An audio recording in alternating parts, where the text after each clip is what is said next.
Olá, pessoal. Na aula de hoje nós vamos conversar um pouco sobre o tema Educação e Cultura Indígena. E vocês terão a oportunidade de conhecer o Marcos Aguiar, um indigenista que já trabalha com o tema de indígenas no contexto urbano há mais de 15 anos. Vamos aos objetivos da aula de hoje. Apresentar dados e conceitos, como também preconceitos e estereótipos relacionados à questão indígena no Brasil. Refletir, a partir de um bate-papo com o indigenista Marcos Aguiar, sobre o tema Educação e Cultura Indígena.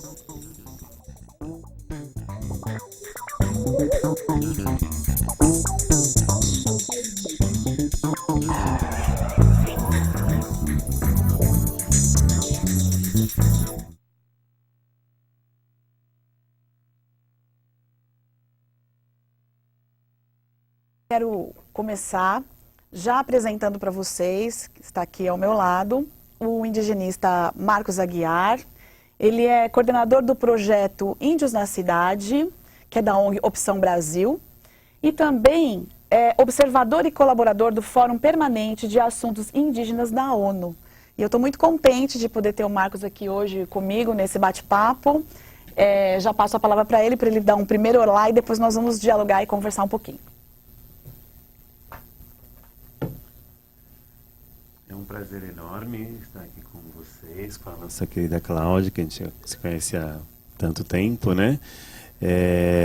Aqui desse espaço de reflexão acadêmica, que é o da Metodista, e para falar de um tema assim que para nós é muito importante, mas que é muito pouco falado, né, em todos os ambientes, que é essa questão do indígena e a sua contemporaneidade, né? O indígena hoje que vive nesse contexto mais urbano, né? Nesse contexto mais ampliado do que a gente geralmente vê nas escolas. Muito obrigado. Eu pensei nesse tema para a gente conversar, porque muitas vezes, quando é dia do índio, e ainda eu tenho visto isso hoje em dia, em muitos lugares, muitas crianças se pintam com 2 risquinhos no rosto, colocam penas. E a ideia dessa aula, da mesma maneira como a gente conversou naquela aula e por falar em África, é desconstruir essa imagem unilateral que se tem do indígena no país, como se fosse apenas, na mesma questão da África que a gente falou, né, uma coisa só, né? Então, a nossa ideia até desse bate-papo vai um pouco por esse caminho. Eu quero começar apresentando uma tela para vocês aqui. Essa questão sobre descoberta e achamento do Brasil. Então, olha lá. Achados arqueológicos do Piauí comprovam a presença de ameríndios há mais de 50 mil anos antes da chegada dos europeus. Na região amazônica, foi localizada em Monte Alegre, perto de Santarém, Pará, a cerâmica mais antiga do continente, com cerca de 11 mil anos. Que bacana. Ou seja, essa visão de descobrimento do Brasil, ela é uma visão do colonizador, né? E que é isso que muitas vezes a gente aprende nas nossas aulas de história, principalmente quando a gente é criança. E como se diz, acaba sendo um insulto para os povos indígenas, porque, como diz, já estavam aqui muitos anos antes dos portugueses chegarem. Não é verdade, Marcos? O que você acha disso? De fato, né, Cláudia? Tem muita coisa assim que a gente acaba não sabendo, né? A gente nem entrou, por exemplo, no detalhe que antes dos astecas existiam os toltecas, existiam os olmecas, tá? Que na própria região amazônica, entre o Brasil e a parte da Amazônia que vai para o continente sul-americano, foi achado um sistema de aqueduto, né? Justamente embaixo da onde hoje circula o Rio Amazonas, né? Coisa de 15 mil anos atrás, né? E falando de, por exemplo, questões que são antigas, que são históricas, por exemplo, São Paulo faz parte desse contexto. São Paulo, onde nós estamos, é uma coisa que muito pouca gente sabe, tá? Que, por exemplo, aqui há 12, 13 mil anos atrás, tinham os famosos tigres dente de sabre, e aqui era a savana também, mas também existiam as trilhas, e até hoje elas, vamos dizer assim, meio que existem. Uma delas é o caminho do Peabiru, que é uma trilha de mais de 2 mil anos, que eram os índios que faziam de Peru para São Paulo, né? E para até finalizar um pouco essa questão histórica, a cidade de Iepê, numa pesquisa da Unesp, eles acharam cerâmica guarani de 1.700 anos. É a terceira cerâmica guarani mais antiga do mundo. Então, como é que é esse conceito, né? O pessoal veio para cá ou já tinha gente aqui, né? Já tinha gente aqui. O Brasil foi achado, ele não foi descoberto, né? Então, é isso que a gente coloca muito para as pessoas. E acho importante a gente conversar sobre isso, porque uma questão também que eu já ouvi bastante, já li, e queria que você comentasse depois sobre essa questão da palavra índio ou indígena. A gente sabe que índio foi uma palavra dada pelo colonizador porque erradamente achou que estava chegando nas Índias, né? E a gente sabe que muitos povos indígenas não gostam de serem chamados de índios, que foi um nome que foi dado pelo colonizador. Mas, ao mesmo tempo, a gente vê aqui que você é coordenador de um projeto que chama Índios na Cidade. Então, eu queria entender um pouco essa questão. Como a gente fala, né? A gente fala sempre em nome de um trabalho, né? Porque o próprio indígena fala em nome dele mesmo, né? E no caso do Índios na Cidade, que por um tempo ele se chamou até Índios Urbanos, é o nome de um trabalho que a gente achou a melhor forma de chamá-lo desse jeito, que todo mundo poderia até captar melhor, porque o nome indígena na cidade vai ficar muito comprido, né? Então colocamos como Índios na Cidade. Mas de fato é como você comentou, né? O correto é você falar indígena, tá? Porque índio foi um apelido que o europeu colocou para o pessoal daqui. É como a questão do brasileiro, né? Brasileiro, no fundo, é um apelido, porque é o cara que trabalhava com pau-brasil, como padeiro, como açougueiro. Então, brasileiro, né? E a mesma coisa a questão do índio, que ficou a questão indígena. Só que varia muito de local para local, de país para país, porque alguns países não é nem chamado de indígena, é chamado de nativo. Como é o caso de algumas associações indígenas norte-americanas que são chamadas de First Nations, primeiras nações, primeiros nativos. E aqui no Brasil, do indígena para o indígena, ele não se chama de indígena. Ele se chama pelo nome do povo. Então, assim, eu não sou indígena, eu sou chavante. O outro é Guarani, o outro é Terena, tá? Para nós que não somos indígenas, a gente coloca como indígena, mas para eles se chamam pelo nome do próprio povo. É correto a gente falar índio brasileiro? Ou o correto é eu chamar sempre pelo nome do povo, Yanomami, Guarani? Existe aí também umas questões sobre se dizer índio brasileiro, que índio, no caso indígena, né?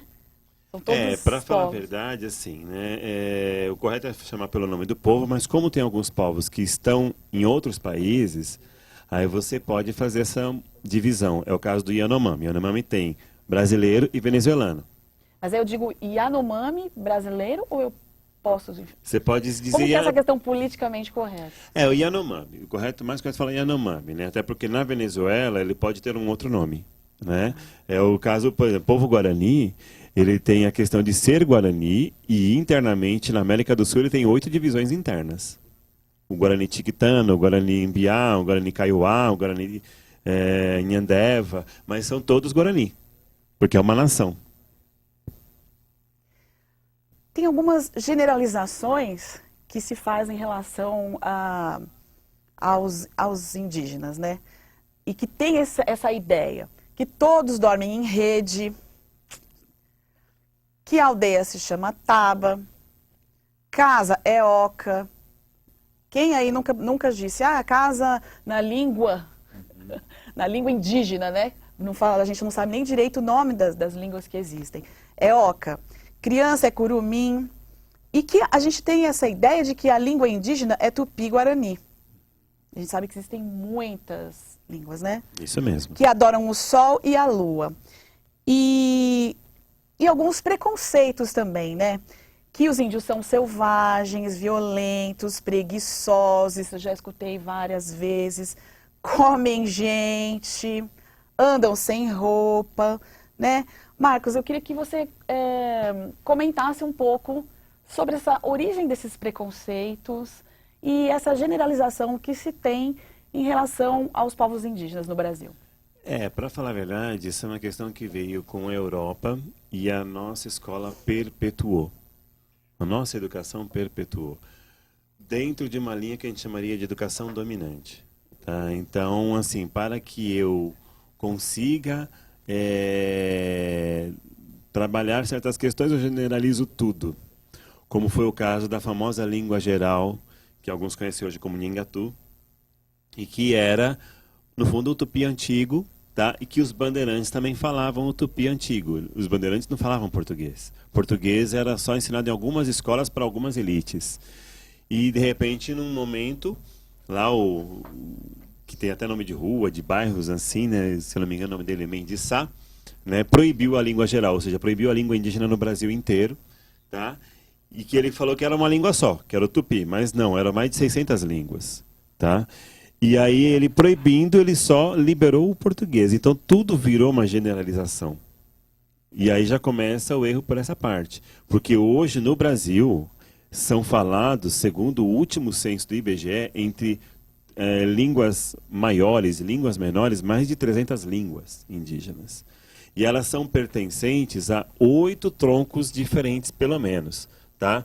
Um deles é o tupi. Então, falar que o indígena fala tupi-guarani é um erro gravíssimo. Tá? É como se você falasse que o argentino fala português, lá em Buenos Aires. É um erro gravíssimo. Tá? Mas, o espanhol, o castelhano e o português não são línguas latinas? Sim. Mas português é português, espanhol é espanhol. Tá?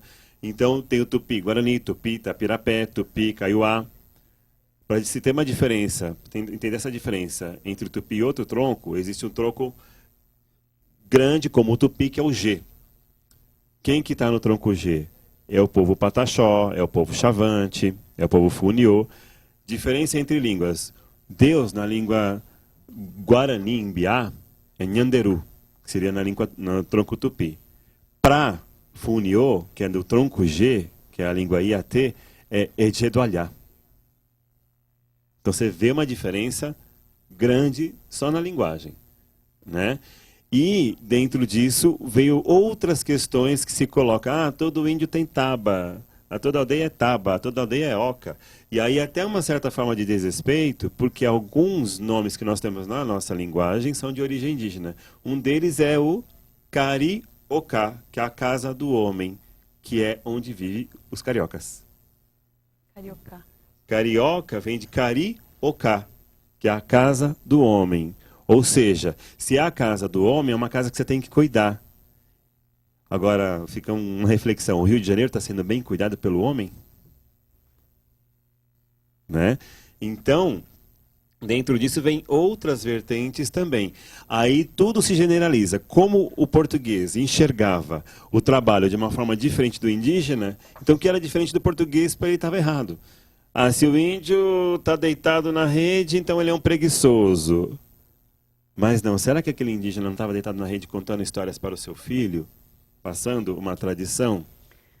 Tem também uma questão que quando os índios foram escravizados aqui no Brasil, as mulheres, né, na cultura deles, que tinham essa prática da agricultura e tudo mais. E quando eles foram escravizados, eles queriam que os homens fizessem algo que era um trabalho dentro da cultura dele das mulheres.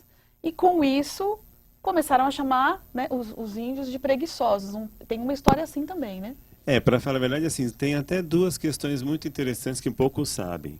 Quando o pessoal veio para cá, o Brasil praticamente tinha vários povos indígenas, só que atuavam no trabalho de formas diferentes, principalmente de duas formas. Os povos que eram coletores e os povos que eram horticultores. Os povos que eram coletores, eles eram mais nômades, que eles colhiam, acabava, migrava. Colhia, acabava, migrava. Os que eram horticultores eram mais fixos. Aí tem um exemplo do Rio Grande do Sul, se eu não me engano, que é o povo caingangue. Entendeu? Que aí dentro disso ele fazia esse trabalho. Legal. Marcos, continuando aqui, eu quero fazer um resgate breve nessa tela que a gente vai ver sobre essa história. Em 1500, estima-se que havia cerca de 6 milhões de nativos, centenas de grupos étnicos com culturas e línguas diferentes. Em 1595, A escravização de indígenas foi proibida, mas mesmo assim continuou a catequização e o extermínio em massa. Em 1650, a população indígena já havia sido reduzida, isso aqui me choca, a população indígena já havia sido reduzida a 700 mil. Quer dizer, ao longo desses 500 anos, mais de 1.000, ao longo desses 500 anos, mais de 1.200 povos foram extintos. É muita coisa, né? Sim, bastante. Muita coisa. Extermínio total, né? Muita gente. Alguns cálculos chegam a 10 milhões de pessoas. Muita gente. E a gente fala muito da Segunda Guerra Mundial. Pois é, pois é. Quero mostrar também alguns dados do IBGE de 2010, que eu acho importante retomar isso por conta da gente ter dito, para a gente não generalizar, para não achar que todos falam a mesma língua, enfim. Hoje no Brasil, nós temos 896,9 mil indígenas, 305 etnias, 274 línguas diferentes. É isso mesmo, Marcos? Teve a segunda atualização agora que fala em 307. 307. E aqui, nos dados que eu peguei, eles ocupam 12,5% do território nacional. Como que está essa questão? É a questão que se fala das terras indígenas, né? Da demarcação. Tem a demarcação, mas também tem o que a gente chama de ocupação tradicional e aquelas que estão em vias de regularização, né? Inclusive, uma coisa que é muito importante salientar, muita gente às vezes confunde demarcação de terra com algo feito de forma solta, né? Não existe isso. Uma demarcação de terra indígena tem toda uma análise histórica, antropológica, cultural, religiosa e jurídica. E outra, existe um investimento, né, no caso do Estado, porque ele considera que essas pessoas já estavam aqui antes, porque todas as aldeias que são demarcadas é porque foi comprovado que esse povo era de origem pré-colombiana, ou seja, antes de Colombo chegar, né? Então, o governo investe nisso e ele, ao mesmo tempo, quem está na área que não é indígena, o governo paga para a pessoa poder estar saindo, né? Então, existe todo um estudo muito aprofundado em cima disso. E que pode chegar a 12,5% e que é uma questão, assim, muito difícil, porque muita gente hoje, nessa questão do capitalismo, coloca assim, porque terras indígenas vão entrar num contexto que vai abalar a produção, né, brasileira e por aí vai, que a gente ouve esses debates por aí. Só que até que ponto nós somos número? Porque o indígena também é um produtor. Para ele, para a família dele, aquela agricultura familiar. Ele pode ser um produtor para o mercado externo. Mas para cá, que é o principal, que a gente às vezes esquece, que é o nosso lado, ele é um grande produtor. Então isso entra nesse debate também.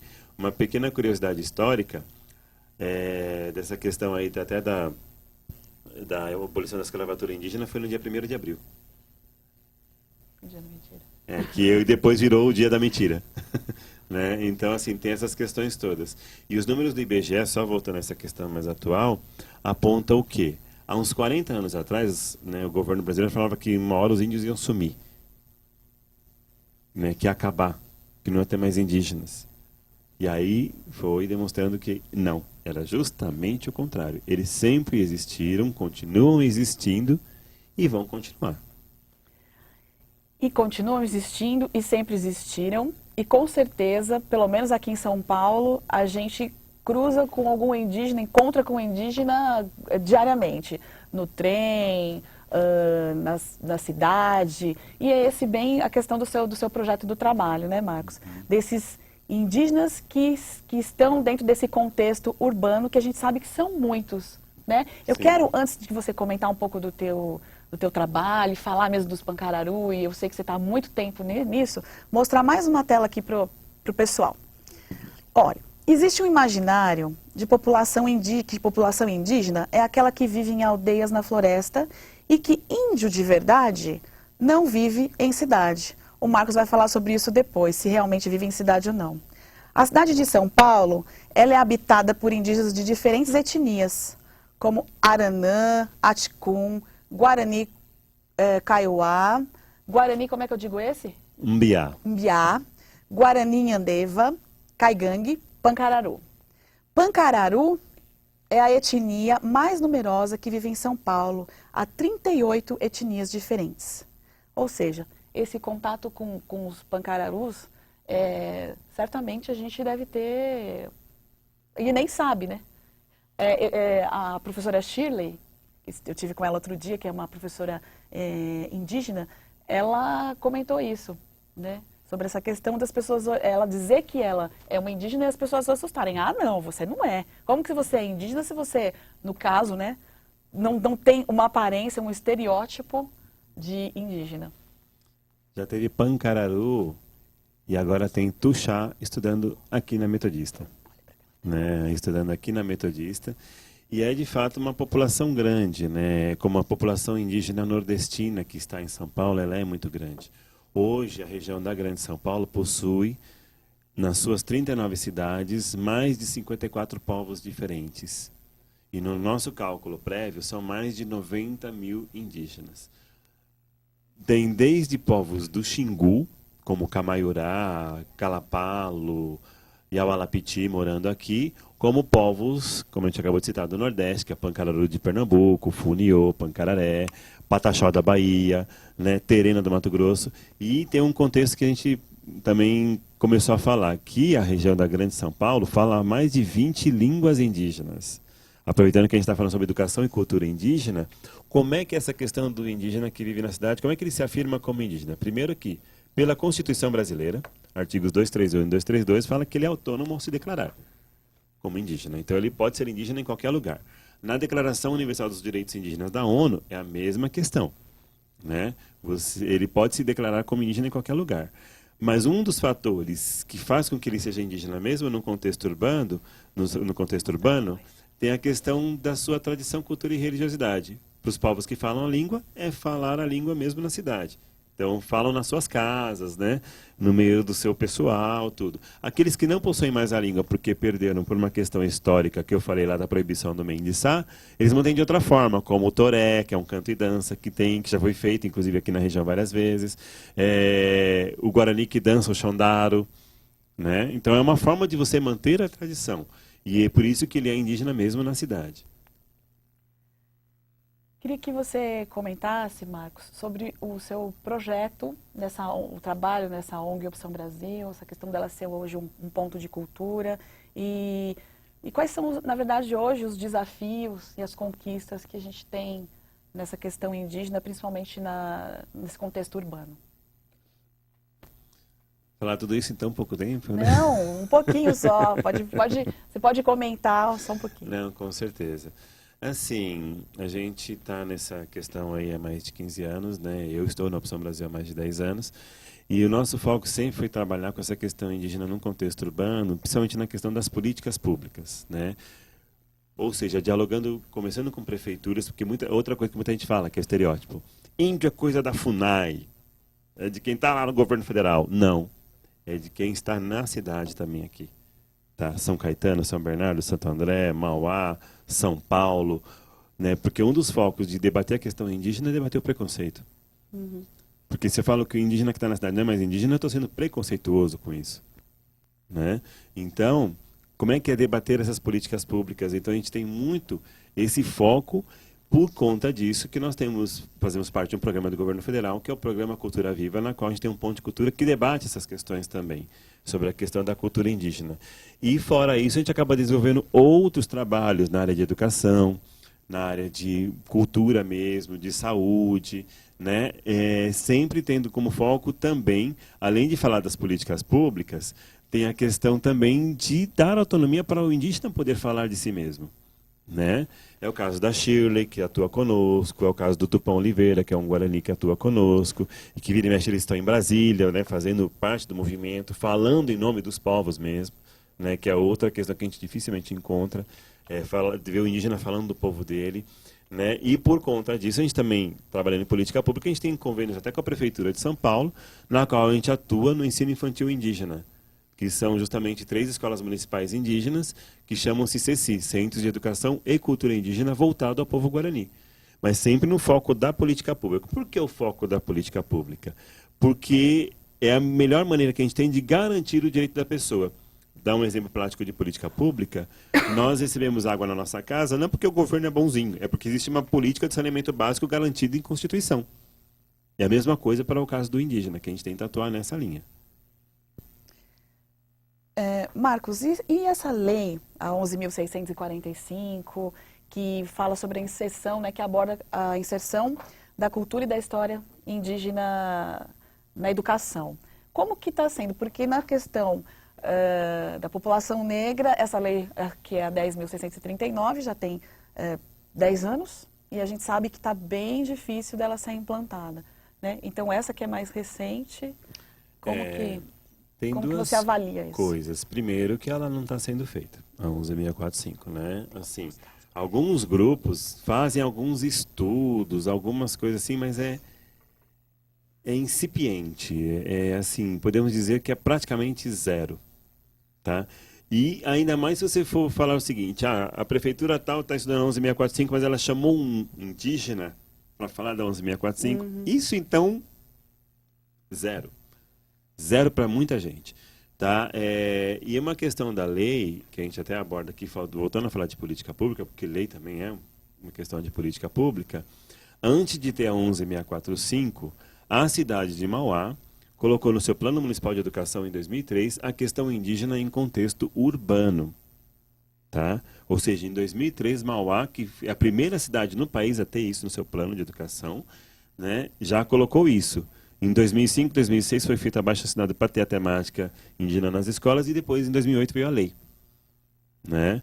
Então, assim, é uma questão que a gente pontua muito porque é uma questão histórica, mas mesmo assim existem ainda muitos passos a serem dados. Exemplo, se tem essa lei na área de educação, quantos indígenas foi dada a oportunidade de estudar na universidade para a área de educação, para eles serem os formadores dos professores? Estou falando só de graduação, não estou chegando nem no mestrado nem no doutorado. Então, como é que é isso? Vai um tempo ainda, né? Eu espero que vá um tempo e não séculos. Né? Essa questão dessas políticas de ação afirmativa são importantíssimas. Muito. Mas a gente sabe que acho que ter vindo já essa lei, tem existido essa lei, já é uma grande contribuição. Com certeza. Mas a gente sabe que não é só a implantação, né? Tem que fazer realmente ela acontecer, né? Sim, com certeza. Marcos, eu queria trazer um tema rapidinho, porque eu acredito que nosso tempo já deve estar esgotando, sobre essa questão da consulta às populações indígenas antes da implantação de grandes projetos que têm acontecido aí no nosso país. E a gente sabe muito bem que tem dado bastante confusão, que as populações estão indo lá e reivindicando seus direitos, né? Queria que você comentasse um pouquinho sobre isso, que essa consulta nunca é feita, né? Como você disse. Nunca é feita. Para falar a verdade, a gente tem duas coisas assim, né? Com qualquer população no Brasil, a Constituição garante que você seja consultado sobre coisas que possam afetar a sua vida. Isso é direito constitucional, tá? Então, como é que é isso? Só que no caso dos indígenas e quilombolas, existem convenções da Organização Internacional do Trabalho, que é a OIT, que falam sobre isso. E uma delas é a Convenção 169, na qual se fala consulta prévia, tá? Que é justamente o quê? Vou passar uma estrada no meio da tua aldeia que vai alterar toda a plantação e eu tenho que te consultar. Né? É engraçado, teve que ter uma lei internacional para garantir uma constitucional brasileira. Tá? E isso dá problema para quem quer passar de qualquer jeito, para quem quer só ter o lucro. Isso vai dar problema. E vai dar culpa em quê?